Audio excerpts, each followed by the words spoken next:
Whity show. Whity show. Wait for no man that ain't got time to shake your hand.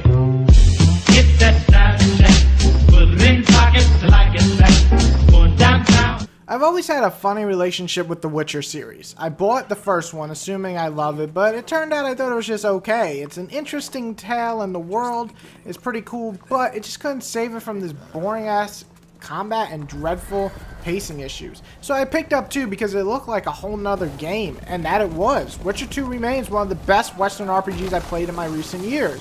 So here comes Witcher 3. It's an open world experience, it's starring Geralt again, and our white-haired demon hunter is just as badass as ever. He's basically this smart but emotionless and cunning, awesome hunter. So he's using his powers and swift skills in combat. He is somebody that you just don't want to face on one-on-one. He's on the search for his daughter Ciri in this game, and along the way meets some of his old lovers, old friends, and a lot of strange characters. But does Witcher 3 really bring us to the next gen gaming experience of RPGs? We're about to find out right now. They're a strong bond. A bond I want to use to find your family. How? Wait for no man that ain't got time to shake your hand. Get that style check, put it in pockets like it's back. Going downtown. The story is dark fantasy, with betrayal and lust and weird magic. The game has no filter on a realistic situation being thrown into the fantasy realm.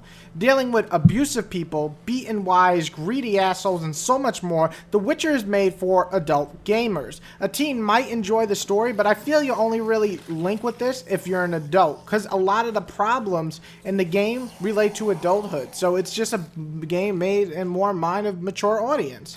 The atmosphere is perfect. From disgusting swamps to beautiful mountains to broken down villages, the game offers a ton of different places to see and visit.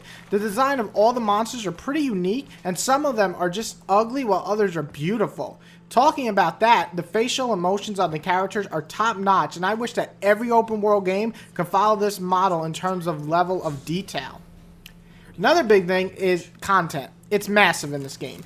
Even skipping the exploring and a lot of the question marks on the map, you have so many side quests, main missions, and content with actual story. It's over 100 easy. Come on. With side quests, you're looking at an extra 50 hours or so. I mean, talk about collecting armors and different weapons. It's even more. It's just so much to explore to, and it's fun to do so. This game is filled with content.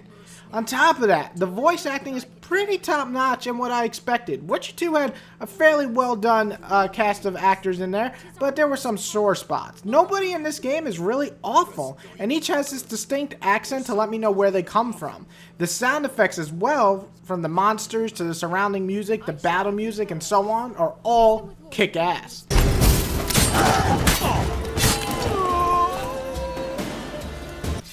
The combat. Here we go. We didn't even get to the combat yet. The combat is all about timing and striking when the moment is perfect. Making sure to dance around the monsters or humans and attack when only you see an opening. Slicing and dicing with some magic thrown in, making for a fun battle system. Now, when you just mash away and you just start cutting down enemies, it's not very pretty and you're gonna die.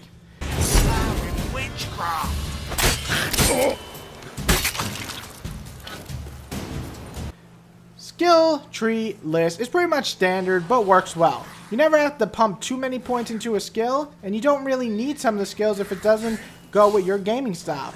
And you can use certain trees to help you enhance your experience in battle. If you're a person who prepares a ton, you want to dump points into the potion tree. And then if you're more of a magic guy, pump points into the magic tree. There's plenty to use, and it's easy to get into. Those are all the great and good things I could think of the game. The only 2 things that come to mind that are even bad are these. Loading times are crazy long.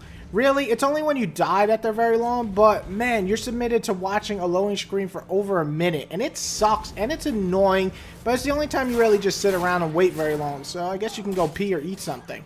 The other negative comes down to the wonky feel of moving around. Sometimes too fast, sometimes too slow. Never feels like you're moving with the precision that would work in your favor.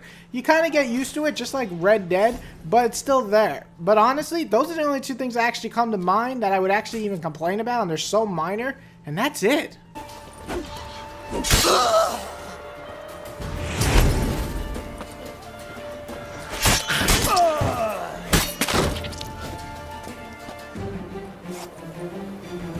waits for no man that ain't got time to shake your hand. Get that side check, put it in pockets like it's back. Going downtown. Let him go. Oh, sure. And maybe give him some fixings for the journey. Black one showed us no mercy. Tried it the nice way. Gotta try something different. The game is something truly remarkable. Everything I want in an RPG is in this game. An engaging story with a fantastic world to explore. I love the dark take on the lovely looking world and felt disgusted at some of the acts these humans or even monsters committed. It's truly just a piece of art. Really it is. It's the first game this generation that I can honestly say, while there are negatives and people have complaints, none of them will affect my overall game time. I fell in love with this game from day one of putting it into my system, and I'm still playing it. It will not ever go down in value for me in terms of what I experienced playing it. So I'm going to have to give Witcher 2, well, Witcher 3, sorry. I already gave Witcher 2 a 9 out of 10. But Witcher 3, I'm going to give it a 10 out of 10 because it is the perfect Western RPG experience that I was hoping for, and I got it, and I gotta say, I'm loving it. And no, McDonald's, do not sue me. So that's it, guys. That's my review of Witcher 3. I'm sorry I was late with this one, but I really wanted to dig more hours into it. And then when I was ready, I just kept playing and kind of forgot about the review for 2-3 days. But now it's here. And if you haven't bought Witcher 3 yet, well, god damn it, man or girl. What the hell are you waiting for? Go get this badass game.